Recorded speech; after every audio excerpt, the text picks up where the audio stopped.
Treasures of almighty YouTube ചാനലിലേക്ക് എല്ലാവർക്കും സ്വാഗതം. എല്ലാ മനുഷ്യരുടെ ജീവിതത്തിലും പ്രശ്നങ്ങളും പ്രതിസന്ധികളും ഒക്കെ ഉണ്ടാവും. ജീവിതത്തിൻ്റെ ഏതെങ്കിലുമൊക്കെ കാലഘട്ടത്തിൽ പ്രശ്നങ്ങൾ ഒക്കെ ഉണ്ടാവും. പക്ഷേ പ്രശ്നങ്ങൾ വരുമ്പം പകച്ചു നിൽക്കുന്നവരാകരുത്. ഒരു മനുഷ്യൻ ഒരു ദിവസം ദൈവത്തോട് ചോദിച്ചു, ഞാൻ എൻ്റെ ജീവിതത്തിൽ ഇത്രയും നാളായിട്ടും ദുഃഖവും പ്രശ്നങ്ങളും ഇല്ലായ്മയും മാത്രമേ ഞാൻ അറിഞ്ഞിട്ടുള്ളൂ. സന്തോഷം എന്താണെന്ന് എനിക്കറിയാൻ സാധിച്ചിട്ടില്ല. ദുഃഖം മാത്രമേ ഞാൻ അനുഭവിച്ചിട്ടുള്ളൂ. പക്ഷേ എൻ്റെ പ്രതിസന്ധികളിൽ എന്നെ സഹായിപ്പാൻ ആരെയും ഞാൻ കണ്ടില്ല.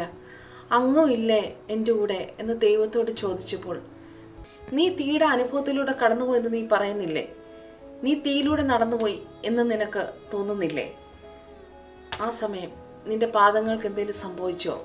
നിന്റെ കാലുകൾ പൊള്ളിയോ? അപ്പം ആ മനുഷ്യൻ ഇല്ല എന്ന് മറുപടി പറഞ്ഞു.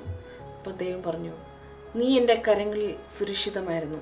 ചേർന്നിരിക്കുവായതുകൊണ്ട് നീ ഒരു കാര്യം മനസ്സിലാക്കുക, നിന്റെ തീരുമാനം തെറ്റിപ്പോയത് കൊണ്ടാണ് നീ ദുഃഖിച്ചത്. ദൈവസാന്നിധ്യം അറിയാതെ പോയ നമ്മൾ ഓരോരുത്തരുമാണ് മൂഢന്മാർ. ഇതിൽ നിന്ന് നമ്മൾ മനസ്സിലാക്കേണ്ട ഒരു കാര്യം എന്താണെന്ന് വെച്ചാൽ, ദൈവസാന്നിധ്യം നമ്മൾ തിരിച്ചറിയുക. നമ്മൾ എടുക്കുന്ന തീരുമാനം തെറ്റിപ്പോയിട്ട് നമ്മൾ ദൈവത്തെ കുറ്റപ്പെടുത്തുന്നുണ്ട് യാതൊരു അർത്ഥവുമില്ല. അതുകൊണ്ട് നേരായിട്ടുള്ള വഴിയിലൂടെ നമുക്ക് സഞ്ചരിക്കാം.